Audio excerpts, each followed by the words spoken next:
Binafsi nimeshangaa kwanza kusikia hiyo kauli kutoka kwa rais wa TFF, lakini bodi ya ligi na TFF wanaendelea na uchunguzi. Uchunguzi utakapokuwa umekamilika watakuja na majibu. Sasa kama jambo liko kwenye uchunguzi, wewe ni kiongozi mkubwa wa juu, unatoka vipi kuzungumza kauli kama hizi? Hapo ndo nimeshindwa kuelewa. Kutoa haya inawezekana tayari ameshatoa majibu ambayo mashabiki wengi hasa wa Young Africans walikuwa wanatamani kuyapata kuhusiana na barua yao. Anachotakiwa kujua yeye ni rais wa wote. Yeye ni rais wa Mtibwa, yeye ni rais wa Singida, yeye ni rais wa Yanga, yeye ni rais wa Simba. Kwa hiyo kwenye kila anachokifanya anatakiwa kubalance mambo.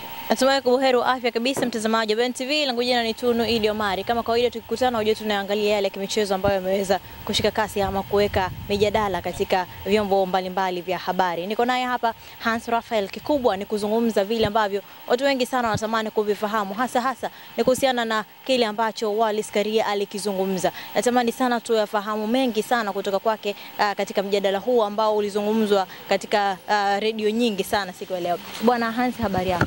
Poa. Mambo yanaenda? Mshukuru Mungu. Kabisa. Niambie. Za saumu. Saumu? Mimi niko fresh. Uko fresh? Niko poa kabisa. Bwana, sawa. Tukianza moja kwa moja kuangazia mjadala huu ambao siku ya leo umekuwa ni mjadala na gumzo kubwa sana katika vyombo vingi vya habari. Nikianza kuzungumzia kauli yake Wallace Karia akizungumzia kuhusiana na viongozi. Je, viongozi wenu wako sawa baada ya shutuma nyingi sana kuelekea katika upande wa TFF na bodi ya ligi? Natamani nianzie hapa. Taratibu zifuate na zimewekwa kwa ajili ya kufuatwa. Jinsi ambavyo yeye alizungumza Wallace Karia, kwa jinsi maneno yake aliyoyatoa jana yamemfanya yeye kuonyesha kwamba kuna upande ameuchagua katika mazungumzo yake. Mimi binafsi nimeshangaa kwanza kusikia hiyo kauli kutoka kwa rais wa TFF, na heshima kubwa sana kwa sababu amefanya mambo mengi makubwa kwenye mpira wetu. Kuna mapinduzi makubwa sana chini ya Wallace Karia kwenye sekta nzima ya michezo na hususa football. Lakini ukitazama barua ya TFF ilielezea sakata kwamba mechi imeahirishwa na itapangiwa siku nyingine, na bodi ya ligi na TFF wanaendelea na uchunguzi. Uchunguzi utakapokuwa umekamilika watakuja na majibu. Sasa kama jambo liko kwenye uchunguzi, wewe ni kiongozi mkubwa wa juu, unatoka vipi kuzungumza kauli kama hizi? Hapo ndo nimeshindwa kuelewa. Cha msingi nadhani rais alitakiwa kukaa kimya kusubiri uchunguzi ukamilike. Then baada ya hapo kama dabi inapigwa angesubiri dabi ikapigwa, then angekuja kutoa maoni yake. Yeye ni mtu mkubwa, yani ni mtu mkubwa, kile anachozungumza kina impact. Kwa hiyo kwangu mimi sidhani kama ilikuwa ni sahihi yeye kuzungumza kipindi hicho ambacho sakata linaendelea na uchunguzi. Kwa alichokizungumza watu wengi wameona kama vile amekurupuka kuyazungumza haya, ikiwa kama unavyosema mambo bado yako katika uchunguzi. Kwa yeye kutoa haya inawezekana tayari ameshatoa majibu ambayo mashabiki wengi hasa wa Young Africans walikuwa wanatamani kuyapata kuhusiana na barua yao. Anachotakiwa kujua yeye ni rais wa wote. Yeye ni rais wa Mtibwa, yeye ni rais wa Singida, yeye ni rais wa Yanga, yeye ni rais wa Simba. Kwa hiyo kwenye kila anachokifanya anatakiwa kubalance mambo.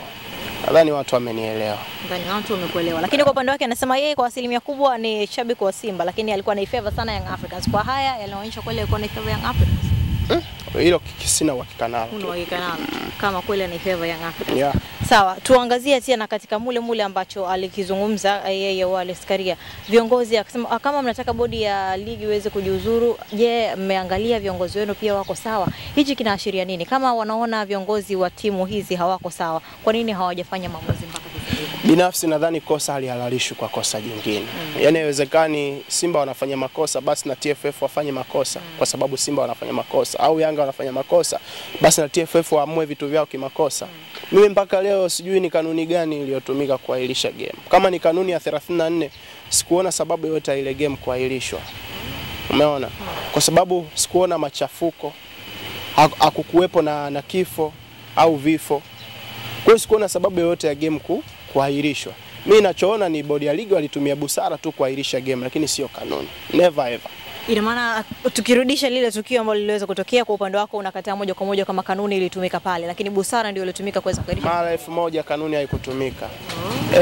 Kwa sababu mimi nikisema ni kusomea hiyo sheria ya kanuni ya 34, si ndio? Nikisema ni kusomea kanuni ya 34, mfano inasema kanuni ya 34 kifungu cha 3, si ndio? kuahirishwa kwa mechi ni endapo klabu matukio yaliyo nje anasema matukio yaliyo nje ya kibinadamu, mfano maafa, vifo, majanga na ajali. Umeona Lakini pia anakuambia kuitwa kwa timu ya taifa wachezaji wasiopungua 3.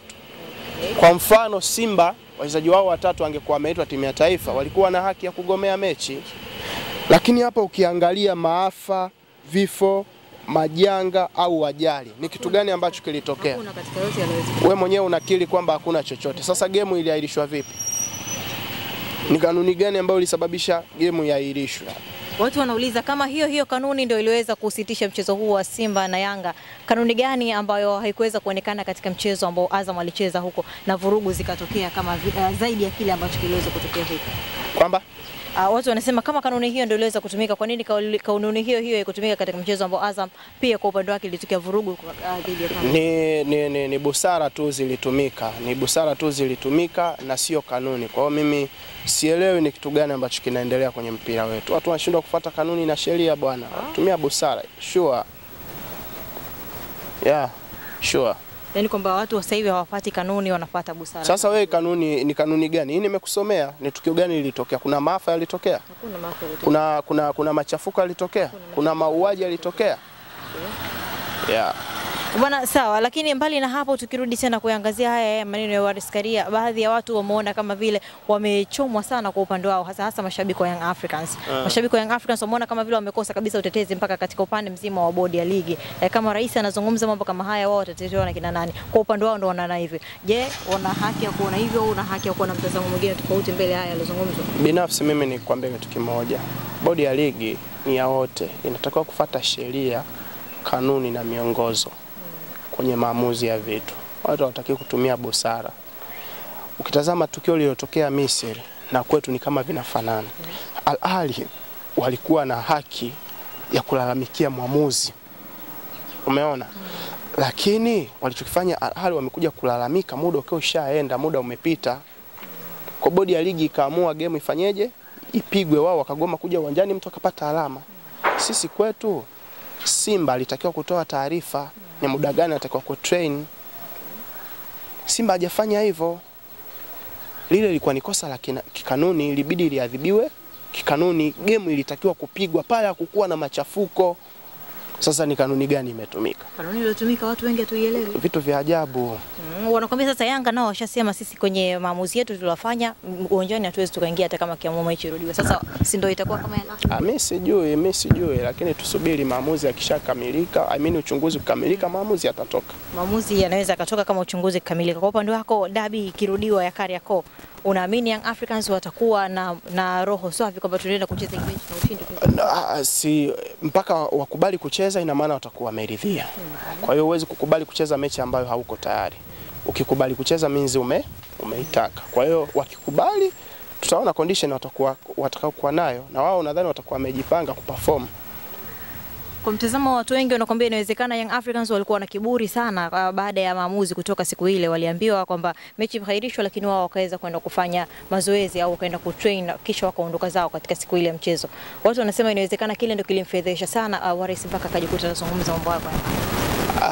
Ni maneno tu ya mtaani, lakini mimi ninachojua hakuna namna yoyote TFF alitumia kanuni kuahirisha ile mechi. Ni busara tu ilitumika na haukuwa muda sahihi wa rais kutoka kuzungumza aliyozungumza, kwa sababu uchunguzi bado unaendelea.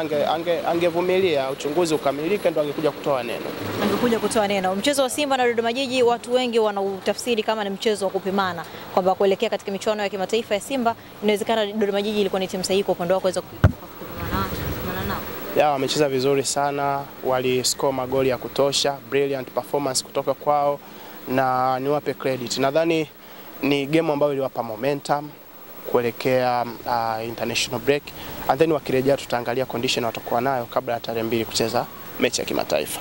Asante sana kwa muda wako. Nashukuru sana.